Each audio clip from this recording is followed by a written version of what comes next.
سب سے پہلی صورت تھی مبتدا پر اعتماد ہو تو پھر مفعول عمل کرے گا. جیسے دیکھیں یہاں مثال میں لکھا ہوا ہے زید مضروب ابوہ، زید مضروب ابوہ، زید کے مارا ہوا ہے اس کا باپ. لفظی معنی اس کا ہے زید کے مارا ہوا ہے اس کا باپ، مطلب ہے کہ زید کے باپ کو مارا گیا. آپ یوں بھی کہہ سکتے ہیں مارا گیا ہے اس کا باپ، یعنی زید کے باپ کو مارا گیا. تو دیکھیں مارا گیا یہ حال کے معنی میں، ہاں پہلی شرط بھی پائی جا رہی ہے جو وہ شرط تھی، اور یہاں اس کا دوسری شرط پائی جا رہی ہے کہ مبتدا پر اس کا اعتماد ہے، کیونکہ ابوہ میں جو ہو ضمیر ہے وہ کدھر لوٹ رہی ہے؟ اسی زید کی طرف لوٹ رہی ہے، مبتدا کی طرف لوٹ رہی ہے، تو اس کا مبتدا پر سہارا ہے. تو ترکیب کیا ہوگی؟ زید مبتدا ہے، مضروب شبہ فعل ہے، ابوہ اس کا فاعل ہے، شبہ فعل اپنے فاعل سے مل کر مبتدا کی خبر بن گئی.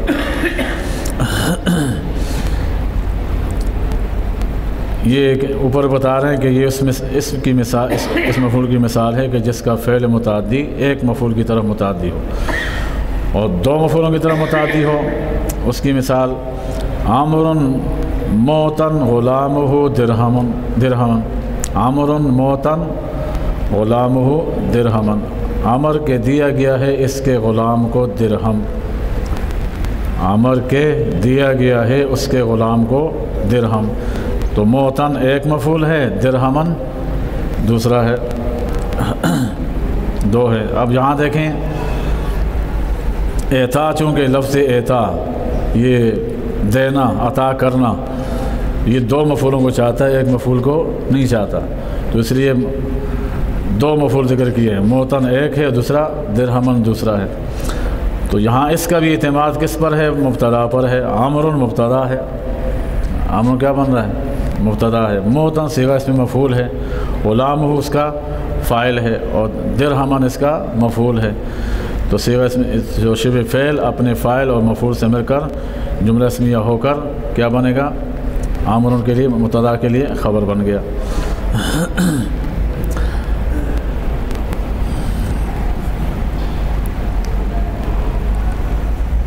بکر معلوم ابنہ فاضلا، یہ اس اسم کی مثال ہے جس کا فعل متعدی بدو مفعول ہو اور ایک پر اتفاق کرنا جائز نہ ہو. اوپر ایک پر اتفاق کرنا جائز تھا، لیکن یہاں پر ایک پر اتفاق کرنا بھی جائز نہیں ہے، کیونکہ اس کا معنی ہے بکر کے معلوم ہوا اس کا بیٹا فاضل. اگر ایک مفعول لکھیں گے تو پھر کیا معنی ہوگا؟ بکر کے معلوم ہوا اس کا بیٹا. تو بھائی بیٹے کو کیا ہوا؟ معنی پورا نہیں ہے، جب تک کہ فاضلاً نہیں کہیں گے معنی پورا نہیں ہوگا. تو بہرحال یہاں پر مفعول کی اس صورت کی مثال ہے جس کا اعتماد و بھروسہ کس پر ہے؟ مبتدا پر ہے. باقی پانچ چیزیں موصوف پر اعتماد ہو، موصولہ پر ہو، ذوالحال پر ہو، حمزہ پر ہو، استفہام پر ہو، حرف نفی کی مثالیں. نمبر 6 اسماء میں سے پانچواں نمبر اس میں مفعول کا تھا جو فعل کی طرح عمل کرتا ہے. چھٹا نمبر صفت مشبہ کا ہے، یہ بھی فعل کی طرح کیا کرتا ہے؟ عمل کرتا ہے. صفت مشبہ عام طور پر فعل لازم سے مشتق ہو کر فعل لازم والا عمل کرتی ہے. تو فعل لازم کیا کرتا ہے؟ اپنے فاعل کو رفع دیتا ہے نا، تو پھر صفت مشبہ بھی کیا کرے گی؟ اپنے فاعل کو رفع دے گی. یعنی ایک اسم کو رفع اور 6 قسم کے جو اسماء ہیں ان کو نصب دیتی ہے. اس کے عمل کرنے کے لیے شرط یہ ہے کہ 5 چیزوں میں سے کسی ایک پر اعتماد ہو. وہ 5 کیا ہیں؟ مبتدا، موصوف، ذوالحال، حمزہ استفہام، حرف نفی. ایک مثال دے رہے ہیں مبتدا پر اعتماد ہو. زید حسن غلامہ، دیکھیں حسن یہ صفت مشبہ کا صیغہ ہے. زید کے اس کا غلام خوبصورت ہے. نہ دیکھیں زید مبتدا ہے، حسن صفت مشبہ کا صیغہ ہے، غلام اس کا فاعل ہے. تو یہ جملہ ہو کر کیا بنے گا؟ زید مبتدا کے لیے خبر. تو غلام میں ہو ضمیر ہے جو اس مبتدا کی طرف لوٹ رہی ہے. سمجھ آئیے؟ تو اس سے صفت مشبہ کا اعتماد اور بھروسہ کس پر ہے؟ مبتدا پر. یہ 6 اسموں میں سے چھٹی قسم ہو گئی. 7ویں قسم ہے جو فعل والا عمل کرتی ہے، اس میں تفضیل ہے. البتہ اس کے استعمال کے 3 طریقے ہیں. اس میں تفصیل جو ہے اس کے استعمال کے 3 طریقے ہیں. کبھی من کے ساتھ استعمال ہوتا ہے، کبھی الف لام کے ساتھ استعمال ہوتا ہے، کبھی اضافت کے ساتھ استعمال ہوتا ہے. من کے ساتھ استعمال ہو زید افضل من عامر، دیکھیں اس کا استعمال من کے ساتھ ہوا کہ زید افضل ہے کس سے؟ عمر سے. کبھی الف لام کے ساتھ استعمال ہوتا ہے، جیسے آپ کہیں جاءنی زید الافضل، جاءنی زید الافضل، میرے پاس آیا زید جو کہ افضل ہے، یعنی افضل زید آیا، مفضول نہیں آیا بلکہ افضل زید آیا. نمبر 3 اضافت کے ساتھ ہو زید افضل القوم، افضل کی جو صفت جو اس میں تفضیل ہے اس کی اضافت ہو رہی ہے قوم کی طرف کہ زید قوم کا افضل ہے، زید قوم کا افضل آدمی ہے. یہ ہو گئی 8ویں صورت یا 8ویں قسم اسم کی جو کہ فعل کی طرح عمل کرتی ہے، وہ ہے مصدر. مصدر بھی ایک فعل والا عمل کرتا ہے، البتہ اس میں شرط یہ ہے کہ مصدر مفعول مطلق نہ ہو. مصدر جو ہے وہ فعل والا عمل کرے گا، لیکن اس وقت جب کہ یہ مفعول مطلق کلام میں نہ بن رہا ہو. ظاہر بات ہے جب مفعول مطلق بنے گا تو پھر تو خود معمول بن جائے گا، پھر عامل نہیں رہے گا. کہتے ہیں اگر فعل لازم کا مصدر ہے تو ایک اسم کو رفع اور 6 قسم کے اسموں کو نصب دیتا ہے. فعل لازم کا مصدر ہو تو کیا کرے گا؟ ایک اسم کو یعنی فاعل کو رفع دے گا اور باقی 6 اسموں کو نصب دے گا. اور اگر فعل متعدی سے بنا ہوا مصدر ہے، فعل متعدی کا مصدر ہے تو پھر فاعل کو رفع دے گا اور 7 اسموں کو نصب دیتا ہے. جیسے اعجبنی ضرب زید عمرا، مجھے تعجب میں ڈالا زید کے عمر کو مارنے نے. دیکھیں ضرب فعل ضرب یضرب کون سا فعل ہے؟ متعدی ہے یا لازم ہے؟ متعدی ہے نا، اس لیے کہ ضربہ کے ساتھ جب تک مفعول کو ذکر نہیں کرتے ہیں اس وقت تک اس کا معنی پورا سمجھ میں نہیں آتا. ضرب زید، زید نے مارا، بھائی کس کو مارا؟ تو جب تک مفعول ذکر نہیں کریں گے معنی سمجھ میں نہیں آئے گا. تو آپ جب آپ بولتے ہیں ضرب زید عمرا، زید نے مارا کس کو؟ عمر کو، اب معنی کیا ہو گیا؟ سمجھ میں آ گیا. نمبر 9 اس میں مضاف، یہ اپنے مضاف الیہ کو جر دیتا ہے. اس میں مضاف یہ بھی یعنی فعل والا عمل کرتا ہے. اور کیا عمل کرتا ہے؟ اس کے بعد جو اسم آئے گا اس کو کیا کرے گا؟ یہ جر دے گا. جیسے دیکھیں آپ غلام زید، اصل میں تھا غلام لزید، غلام زید اصل میں کیا تھا؟ غلام لزید، اس لیے کہ تقدیری عبارت ہے غلام لزید. یہ ہو گئی 9 قسمیں. 10ویں قسم اسم تام ہے. یہ بھی ہے اسم لیکن فعل والا عمل کرتا ہے. اور اسم تام کیا عمل کرتا ہے؟ تمیز کو نصب دیتا ہے. اور تمامی اسم یعنی اسم کا تام ہونا 6 چیزوں میں سے کسی ایک چیز کی وجہ سے ہوتا ہے. اسم تام کب ہوتا ہے؟ جب اس میں سے 6 چیزوں میں سے کوئی ایک چیز پائی جائے تو اس سے کیا ہو جائے گا؟ اسم تمام ہو جائے گا. مثال کے طور پر پہلی سے اسم تام ہوتا ہے تنوین لفظی کے ساتھ. اسم تام ہوتا ہے تنوین لفظی کے ساتھ، لفظوں میں کسی لفظ پر تنوین لگی ہو اس سے کیا ہو جائے گا؟ وہ اسم تام ہوگا. جیسے ما فی السماء قدر راحت صحابا، معنی کیا ہے؟ نہیں ہے آسمان میں ہتھیلی کے برابر بھی بادل. تو دیکھیں یہاں پر راحتن کے اوپر کیا لگا ہے؟ تنوین لگی ہوئی ہے. تو اس تنوین یہ ممیز ہے، اس نے کیا کیا؟ صحابن کو نصب دے دیا. اس میں تام ہے. اور تام کیوں ہے؟ کہ اس سے معنی کیا ہو گیا؟ پورا ہو گیا. اور اس نے کیا کیا؟ پورا ہونے کے بعد اس نے صحابن جو کہ اس کی تمیز واقع ہو رہا ہے، اس نے اس تمیز کو کیا کیا؟ نصب دے دیا. تو پہلی صورت ہے اسم تام ہوتا ہے تنوین لفظی کے ساتھ. دوسری صورت یہ ہے کہ اسم تام ہوتا ہے تنوین تقدیری کے ساتھ. کبھی لفظوں میں نہیں ہوتی لیکن تقدیراً ہوتی ہے. جیسے آپ کہتے ہیں عندی 11 رجلا، میرے پاس 11 آدمی ہیں. یا آپ کہیں زید اکثر مالا، زید باعتبار مال کے زیادہ ہے. تو دیکھیں 11 اور اکثر، اسم ان دونوں میں تنوین ہے لیکن لفظوں میں نہیں ہے بلکہ مقدر ہے۔ رجلن اصل میں رجلن اور جنہوں نے رجلن اور مالن کو نصب دیا، تو احد عشرہ رجلن اور زید اکثر و مالن، تو یہاں پر احد عشرن تھا، احد یہ الگ لفظ ہے، عشرن الگ لفظ ہے، لیکن چونکہ ہم نے دونوں کو ملا کر ایک اسم بنانا چاہا ہے، دونوں کو ملا کر ایک عدد بنانا چاہا، تو ایک عدد بنانے کی وجہ سے جو تنوین تھی وہ کیا ہو گئی، وہ کلام میں گر گئی ہے۔ جب کلام میں گر گئی تو اس کی وجہ سے کیا ہوا، اب یہ ممیز بن گئے اور اس نے پھر کیا کیا، تمیز کو نصب دے دیا، رجلن کو نصب دے دیا۔ اور زید اکثر و مالن، زید باعتبار مال کے اکثر ہے۔ یہاں پر کیا ہوا، اکثر اس پر تنوین تھی، اس نے کیا کیا، جب اس کو ممیز بنایا تو اس نے کیا کیا، مالن کو تمیز کو نصب دے دیا۔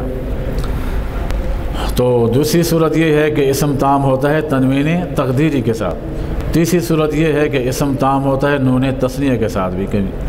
مثال ہے عندی کفیزان برن، میرے پاس 2 کفیز گندم کے ہیں۔ دیکھیں اس میں کفیزان یہ اس میں تام بنون تثنیہ ہے، چونکہ نون تثنیہ لگا ہوا ہے، الف اور نون، تو آخر میں جو نون لگا ہے تثنیہ کا نون ہے، تو لہٰذا اس کی وجہ سے یہ اسم تام ہے۔ اور جب اسم تام ہوا تو اس نے برن جو اس کی تمیز واقع ہو رہا ہے اس کو کیا کر دیا، نصب دیا۔ چوتھی صورت ہے اسم کبھی نون کے ساتھ، قل هل ننبئکم بالاخسرین اعمالا۔ دیکھیں اخسرین خسارے والے لوگ، تو دیکھو یا اور نون لگی ہوئی ہے نا آخر میں، یہ حالت جری ہے، جمع مذکر ہے اور حالت جری ہے۔ جمع مذکر کی حالت جری کس کے ساتھ ہے، یا ساکنہ اور آخر میں نون مفتوحہ، یہ جمع مذکر کی حالت جری ہے۔ حالت نسبی بھی اسی طرح آتی ہے، تو لہذا چونکہ یہ جمع مذکر ہے تو جمع مذکر نے کیا کیا، اس کے نون کے ساتھ یہ اسم تام ہوا تو اس نے اعمالن کو کیا کر دیا، نصب دیا۔ معنی ہے کیا ہم تمہیں باخبر نہ کر دیں ان لوگوں کو جو اعمال کے لحاظ سے خسارے میں ہیں۔ نمبر 5 اسم تام ہوتا ہے کبھی، پیچھے تو کہا تھا نون جمع کے ساتھ، اور 5ویں صورت یہ ہے کہ مشابہ نون جمع کے ساتھ، یعنی نون جمع تو نہیں ہے لیکن نون جمع کا مشابہ ہے۔ اس کی مثال عندی 20 درہمن۔ دیکھیں 20 یہ عدد کے لیے استعمال ہوتا ہے نا، عدد کے لیے، تو اب 3 سے اوپر جتنا بھی ہے وہ سارے اعداد ہیں، اور وہ سارے کس کے لیے جمع بھی ہیں، اعداد بھی ہیں اور جمع بھی۔ 3 سے زیادہ جو ہوگا وہ کیا ہو، جمع پہ دعا کرتے ہیں نا، 3 ہو یا اس سے زیادہ،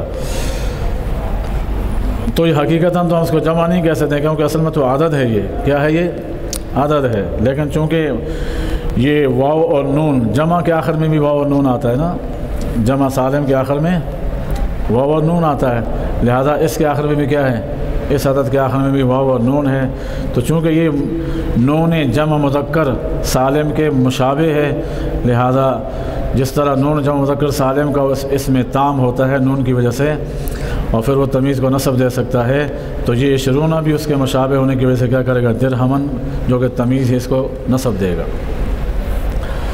نمبر 6 اسم تام ہوتا ہے اضافت کے ساتھ، اضافت کے ساتھ بھی، عندی ملؤہ عسلاً، عندی ملؤہ عسلاً معنی ہے میرے پاس شہد کا برتن بھرا ہوا ہے، تو یہاں دیکھیں ملؤہ عسلاً، مل کی اضافت ہو رہی ہے کس کی طرف، ضمیر کی طرف، ہو ضمیر کی طرف کیا ہو رہی ہے، اضافت ہو رہی ہے۔ تو یہاں یہ سمجھوں کہ اضافت کی وجہ سے تمام ہوا تو اس نے عسلاً جو کہ تمیز تھا اس کو نصب دے دیا۔ اور آخری قسم اسماء کی جو کہ فعل والا عمل کرتے ہیں وہ ہے اسماء کنایہ از عدد، یعنی عدد سے جو کنایہ ہو، وہ اسم جو عدد سے کنایہ ہو۔ عدد سے کنایہ کون سے الفاظ ہیں، کم اور قضا۔ کم اور قضا. دیکھیں کم رجلن عندک، آپ کے پاس کتنے آدمی ہیں، یا آپ کہتے ہیں عندی قضا درہمن، میرے پاس اتنے درہم ہیں. تو یہ اب کتنے درہم ہیں، تو اس پر دراع کرنے کے لیے کس کا استعمال کیا جاتا ہے، کم کو اور قضا کو. کہتے ہیں یہ دو لفظ کم اور قضا، پھر کم کی دو قسمیں، ایک کم استفہامیہ ہوتا ہے، دوسرا کم خبریہ ہوتا ہے. کم کبھی استفہام کا معنی دیتا ہے، کم کبھی خبر کا معنی. کم استفہامیہ اور قضا اپنی تمیز کو نصب دیتے ہیں. اگر استفہامیہ ہو تو پھر یہ بھی اور قضا دونوں یہ کیا کرتے ہیں، تمیز کو نصب دیں گے. جیسے کم رجلن عندک، کتنے آدمی ہیں تمہارے پاس، تو کم ممیز ہے، رجلن کیا ہے، اس کی تمیز ہے. عندی قضا درہمن، یا آپ کہتے ہیں میرے پاس اتنے درہم ہیں، تو یہاں بھی کیا ہوا، قضا نے کیا کیا، درہمن کو نصب دے دیا تمیز کی بنا پر. دوسری صورت تھی کم خبریہ. یہ کیا کرتا ہے، اگر کم خبریہ ہو تو یہ تمیز کو جر دے گا. یہ اوپر تو کہا تھا کم استفہامی ہو جس میں سوال پوچھا جا رہا ہو نا. آپ کہتے ہیں کم رجلن عندک، کتنے آدمی ہیں، تو سوال پوچھ رہا ہے، تو وہاں پر اس نے رجلن کو نصب دیا.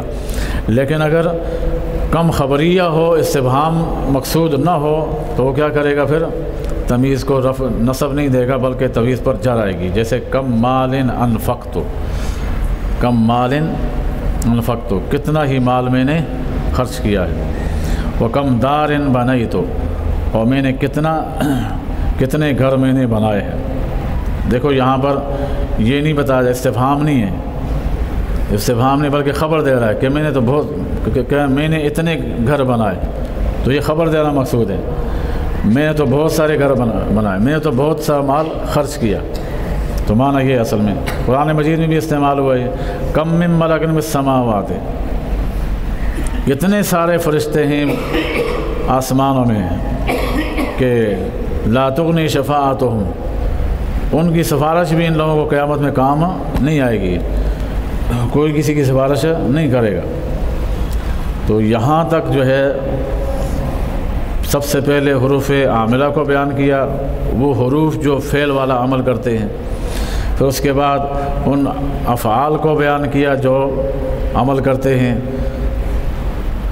فعل کو ذکر کیا جو کہ عمل کرتے ہیں. اس کے بعد ان اسماء کو بیان کیا جو عمل کرتے ہیں. تو یہاں تک تو عامل لفظی کا بیان تھا.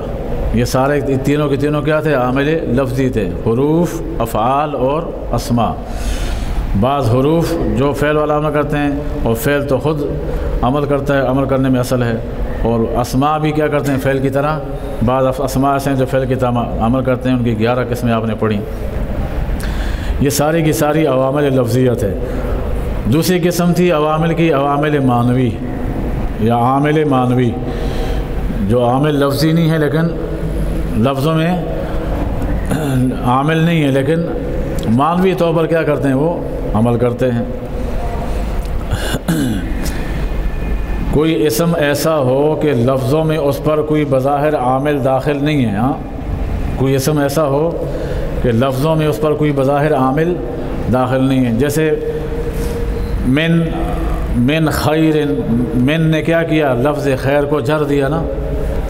ضرب زید، ضرب نے فعل زید کو کیا کیا، رفع دیا. ضرب زید، ضرب نے زید کو رفع دیا. عامرن، اس کو نصب دے دیا، نصب. ضارب زیدن، فلان ضارب زیدن، یہ اس میں فاعل تھا، اس نے زید کو نصب دیا. تو یہ تو عامل لفظی ہیں جو ہمیں نظر آ رہے ہیں کہ انہوں نے کیا کیا، یہ عمل کیا. لیکن کبھی ایسا بھی ہوتا ہے کہ کلام میں بظاہر عامل نہیں ہوتا، کوئی فعل نہیں ہوتا، کوئی حرف نہیں ہوتا، کوئی ایسا اسم نہیں جو عمل کرنے والا ہو، لیکن وہ پھر بھی اس میں کوئی نہ کوئی اعراب آیا ہوتا ہے، لیکن وہ کسی عامل کی وجہ سے ہی آیا ہوتا ہے. لفظوں میں وہ عامل نظر نہیں آتا، لفظوں میں وہ عامل نظر نہیں آتا. جیسے وہ جو عامل جنات والے عمل کرتے ہیں، بظاہر کچھ نظر دکھائی نہیں دیتا نا، کچھ پڑھتے ہوئے دم درود پڑھتے ہیں کسی کے جنات نکالنے کے لیے، تو جن بظاہر نکل جاتا ہے. جن لفظوں میں نظر نہیں آتا، اس کے اوپر نظر بھی نہیں آتا، تو اسے کلام پڑھتے ہیں، جن کیا ہو جاتا ہے، غائب ہو جاتا ہے. تو ایسا بظاہر لفظ ہے اس پر اعراب بھی لگا ہوا ہے، لیکن اس پر اعراب کس کی وجہ سے آیا وہ نظر نہیں آتا، تو اس کو کیا بولتے ہیں؟ عامل معنوی۔ ہاں کیا بولتے ہیں اس کو؟ کہ اس میں لفظی عامل نہیں ہے، کوئی معنوی عامل ہے جو اس میں عمل کر رہا ہے۔ جیسے مبتدا ہے زید قائم، آپ نے کہا زید کھڑا ہے، تو زید پر جو رفع ہے نا، رفع ضرب زید میں زید پر رفع جو آیا وہ آپ کو سمجھ میں آتا ہے، وہ اس پر رفع کس نے دیا؟ زید، ضربہ نے دیا نا۔ ضرب زید میں زید کو رفع کس نے دیا؟ ضربہ نے دیا۔ آپ کہتے ہیں سرت من البصرۃ، سرت من البصرۃ، میں بصرہ سے چلا کوفہ تک، تو من البصرۃ، من نے بصرہ کو کیا کیا؟ جر دیا نا، من نے کیا کیا؟ بصرہ کو جر دیا۔ تو یہاں عامل نظر آ رہا ہے نا کہ من عامل تھا، اس نے بصرہ کو کیا کیا؟ جر دے دیا۔ لیکن زید قائم میں کوئی عامل نظر نہیں آ رہا، لیکن مبتدا پر کیا ہے؟ رفع ہے، تو لازماً کسی نے دیا اس کو رفع، ایسے مفت میں نہیں آیا، کسی وجہ سے اس کے اوپر یہ دو پیش جو نظر آ رہے ہیں زید قائم میں، یہ کسی وجہ سے آ رہے ہیں۔ ہاں تو وجہ کیا ہو سکتی ہے؟ تو وہ عامل معنوی ہے، اس میں جو لفظوں میں نظر نہیں آ رہا، چھپا ہوا ہے، اسی عامل معنوی کی وجہ سے کیا ہوا؟ مبتدا پر کیا آ رہا ہے؟ رفع آ رہا ہے۔ تو دیکھو یہ آگے دیکھیں، عامل معنوی کی دو قسمیں ہیں۔ نمبر ایک ابتدا، عامل معنوی کی پہلی قسم کیا ہے؟ ابتدا، یعنی ابتدا جو ہے یہ عامل معنوی بنتا ہے۔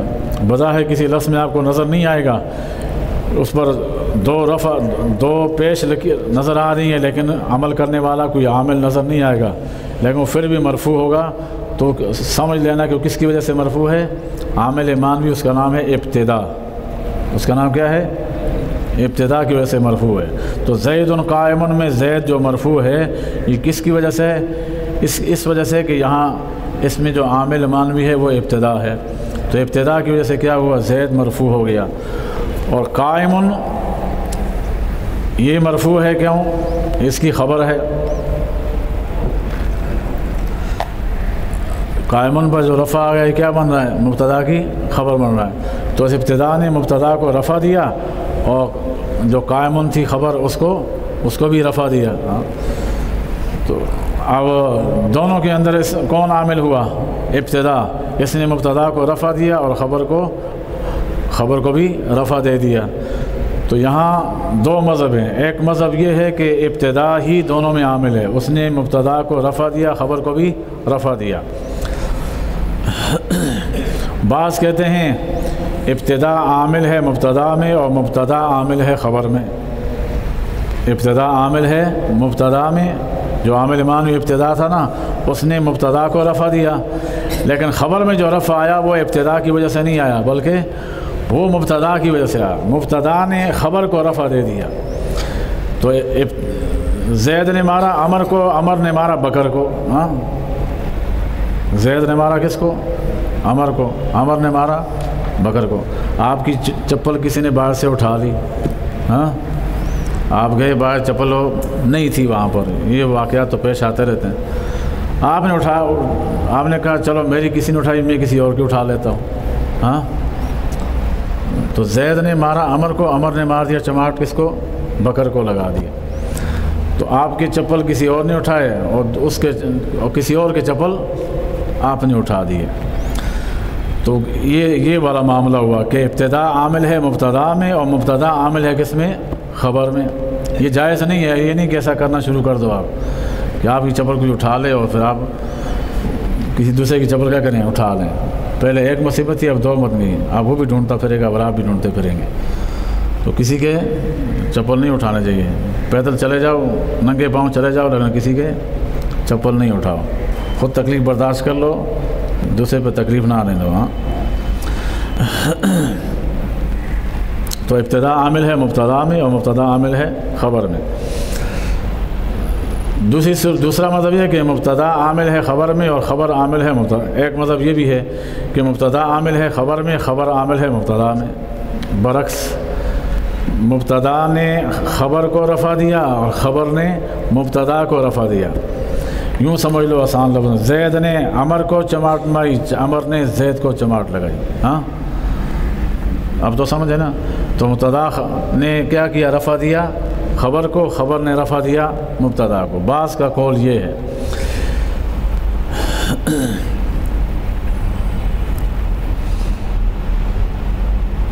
لیکن صحیح بات یہی ہے جو پہلے بتا دیا کہ ابتدا جو عامل مانوی تھا اس نے پہلے مبتدا کو بھی رفع دیا اور پھر خبر کو بھی کیا کیا؟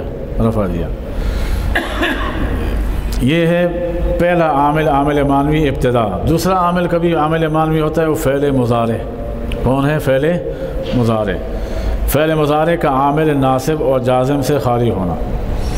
وہ فعل مضارع جس پر عامل ناصب بھی نہ ہو اور وہ فعل مضارع جس پر عامل جازم بھی نہ ہو، یعنی اس پر حروف نواسب میں سے بھی کوئی حرف نصب داخل نہ ہو، اور وہ فعل مضارع جس پر حروف جوازم میں سے بھی کوئی حرف جزم داخل نہ ہو، یعنی لم بھی داخل نہ ہو اور ان بھی داخل نہ ہو. حروف جوازم جو بھی ہیں، ان، لما، لما، لام، امر، لائن، جو بھی ہے نا، ان میں سے کوئی حرف داخل نہ ہو فعل مضارع پر، اور حروف نواسب میں سے بھی کوئی داخل نہ ہو، اور پھر مضارع مرفوع ہوگا، ہے نا. یضربو، یضربان ہے یا نہیں ہے؟ تو یضربو پر نہ لم داخل ہے نہ ان داخل ہے. سمجھ آئی؟ تو لہذا پھر یہ مرفوع کیوں ہے؟ تو ہم یہی کہیں گے کہ یہ خود فعل مضارع، یہ خود عامل مانوی ہے. فعل مضارع خود کیا ہے؟ تو اس خود فعل مضارع کی وجہ سے اس کو کیا آیا ہے؟ رفع آیا آخر میں.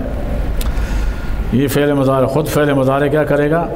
یہ عامل مانوی ہے، لہذا فعل مضارع کو رفع دیتا ہے. جیسے یضرب زید، یہاں یضرب مرفوع ہے اس لیے کہ عامل ناصب اور جازم سے خالی ہے. مرفوع ہے کیوں؟ نہ اس میں عامل ناصب داخل ہے. عامل کا معنی کوئی بھی رفع والا عمل کرنے والا، نصب والا عمل کرنے والا، یا جر والا عمل کرنے والا، اور جازم معنی جزم دینے والا. تو عامل ناصب ہو تو معنی ہوگا نصب والا عمل کرنے والا، اور جازم کا معنی جزم کا عمل کرنے والا.